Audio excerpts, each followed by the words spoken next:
السلام علیکم دوستانو. الله تعالی مو جوړ او روغ لره. الله تعالی مو تل کامیاب او خوشاله لره. دوستانو یو داسې عمل در سره شریک کوم کچیر تاسو په کاروبار کې رکاوټ راتلی، کچیر تاسو په کاروبار کې پر مخ ترقی نه راتله، کاروبار بند وو، روزګار نه وو، د یوه وظیفه په کولو سره به هغه رکاوټونه ټول الله تعالی ختم کړي.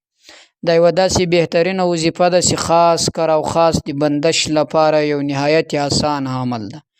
آیا تاسو بندش پیژنئ څه ته ویل کیږي؟ آیا سحر جادو څه ته ویل کیږي؟ چې په یو انسان باندې د تعویض له لارې د سحر د جادو له لارې بندش سوی وي، د ده کاروبار بند وي، د ده روزګار بند وي، ترقي نه وي، مخ ته نه ځي، دې ته بندش ویل کیږي. یعنی د تعویض له لارې د انسان کاروبار ور بندول، د انسان روزګار ور بندول. آیا تاسو هم داسې یاست چې روزګار مو نشته؟ آیا تاسو هم یو له هغه کسانو یاست چې په کاروبار کې مې رقاوټ ده؟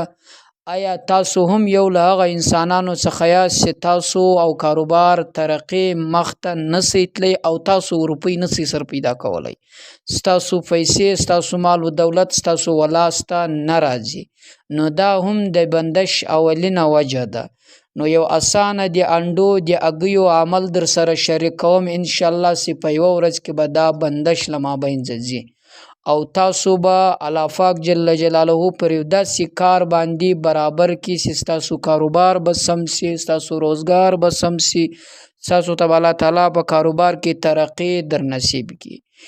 یا داسې بندش در باندې سوی وي ستاسو پر بدن باندې، پر صحت باندې. آیا ناجوړه یاست؟ تر اوس مو تیره ده، ټینشن کې مبتلا یاست، طبیعت مو سمیږي نه، دماغي مرضی می ده او پر مخ باندې ناجوړه یاست. هیڅ کله تاسو په سم صحت باندې الله تعالی تاسو ته صحت مثلا در کړی وي، هغه صحت تاسو ډیر پر صفر باندې را رواني، دا هم د بندش وجه کېدلی شي دوستانو. نو دا بندش که په تاسو سوی وي، د دې وظیفې په کولو سره تاسو خپل بندش ختم کړئ. آیا په ښه کورنۍ کې ستاسو رشته نه کیږي یا رشته سوي وي یا کېدونکي وي خو بیرته ریجلټ سي، کینسل کړل سي، مثلا کم ځای ته چې تاسو نکاح استوئ، کم ځای ته چې تاسو مرکه استوئ، له هغه ځای څخه بیرته تاسو ته جواب راځي. ډېرې ټرایان تاسو کړي دي، ډېر تکلیف مې کړی ده، خو بیا هم ستاسو د رشتې اسباب نه برابریږي. دا هم کېدلی شي په تاسو باندې چا بندش کړی وي او ستاسو قلم نه خلاصیږي. یا مثلا د یو خور ده یا ورور ده یا زوی ده یا لور ده په کور کې ناست ده او د د نکاح لپاره څوک راځي نه، یا د ته د رشتې لپاره څوک راځي نه، یا دی د رشتې لپاره ډیر محنت کوي، تکلیف کوي، خو بیا هم هر ځای چې دی د رشتې لپاره کسان واستوي د رشته نسی کېدی او نه کیږي. دا هم دوستانو د بندش وجه کېدی شي. بندش یو داسې بیماری ده دوستانو چې انسان د لوړې رتبې والا خاوند لاندې راغورځوي. بندش سحر جادو یو داسې بیماری ده چې انسان پر بدن چې کله تاثیر وکړي هغه انسان په ډیر مشکل سره بیا جوړیږي.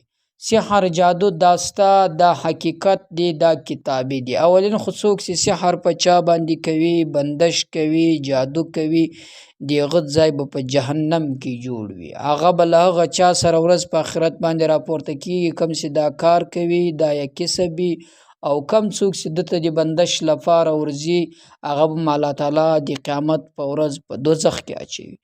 دوستانو په دې ډیرو تکلیفو څخه ځان بچ کی چې د هر چاته ورځي تعویزان کاږي، په هر ساحر، په هر جادوګر، په هر شیا، په هر کوډګر، په هر بنګالی باندې لدی ټولو څخه د خلاصون یو اسانه وظیفه زه درته کوم. یو اسان عمل په خپل کور کې بناس یاست، نه به چاته روپۍ ورکوئ چې زموږ دغه سحر را ختم که دا بد نظري، نه به محنت کوئ له کوره ورپسې وځئ، بس صرف او صرف یو اګۍ در واخلئ او دغه یوه وظیفه ور باندې وکړئ. پر هغه ځای به انشاءالله ستاسو کم بندش کم سحر در باندې سوی هغه به الله تعالی ختم. نه به تاسو له کوره پسې وځئ، نه به تاسو مهنت پسې کوئ، نه به تاسو روپۍ پسې ورکوئ، نه به تاسو هغه چاته ځئ چې هغه درواغ او دعوې وایي چې مثلا په تا سحر سوی، هغه زه په یوه ورځ کې در ختموم، بیا ډېرې روپۍ در څخه غواړي، د غرفو په بدل کې بیا دی تا ته یا تعویض درکاږي یا څه درکوي. اولین خو حق تعویضان چې جایز تعویضان هغه بالکل حلال دي، حرام دي. خو څوک چې د سحر جادو تعویضان کوي په بل کس باندې، دا بالکل ناروا او بدپیله عمل ده.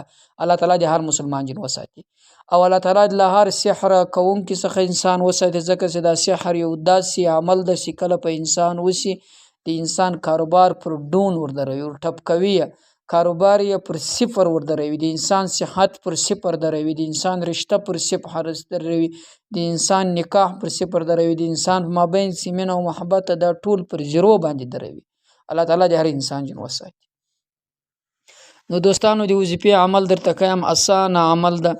که په هر چا باندې بندش سوی، که کوشنی د لوی د سپین ساری ځوان نارینه زنانه چې هر څوک سوی وي، هغه به راولئ د کوټې د کمرې په درمیان په مابینځ کې به کېنوئ. کله چې مې کېنوئ نو یوه انډه به راواخلئ، هګۍ به راواخلئ.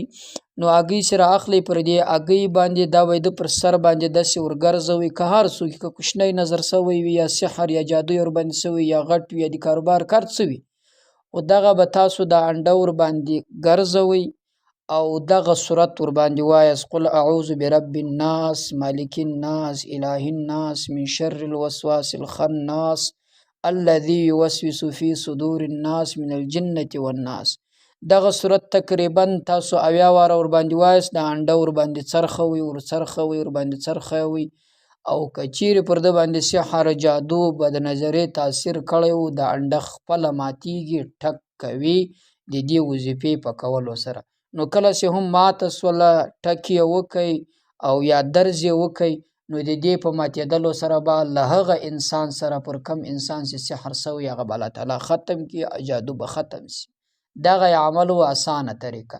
که د یو چا نه وي زده خپله، په هغه چا دی ووایي کوم چا چې زده د انډه دیم د هغه په لاس ورکړي، هغه که زنانه وي که نارینه وي، چې هر چا دا صورت زده وي، که فیاد وي که فیاد باندې نه وي، چې قرآن شریف ته وګوري هم دا صورت ویلی شي، هغه صورت دی وایي، پر ده دې څرخوي چې 80 واره ته رسیږي یا تر 80 واره نه وي رسېدلی، دغه انډه به ماته شي، د هګۍ به ماته شي او د دې په ماتېدلو سره به له ده څخه الله تعالی سحر او جادو ختم.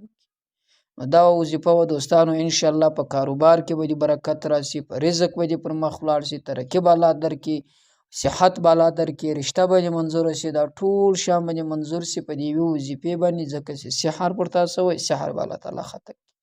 نو دوستانو دا وظیفه و د بندش لپاره ډېره بهترینه وظیفه ده، خپله یې هم وکړئ، له نورو ملګرو سره هم ضرور شریکه کړئ.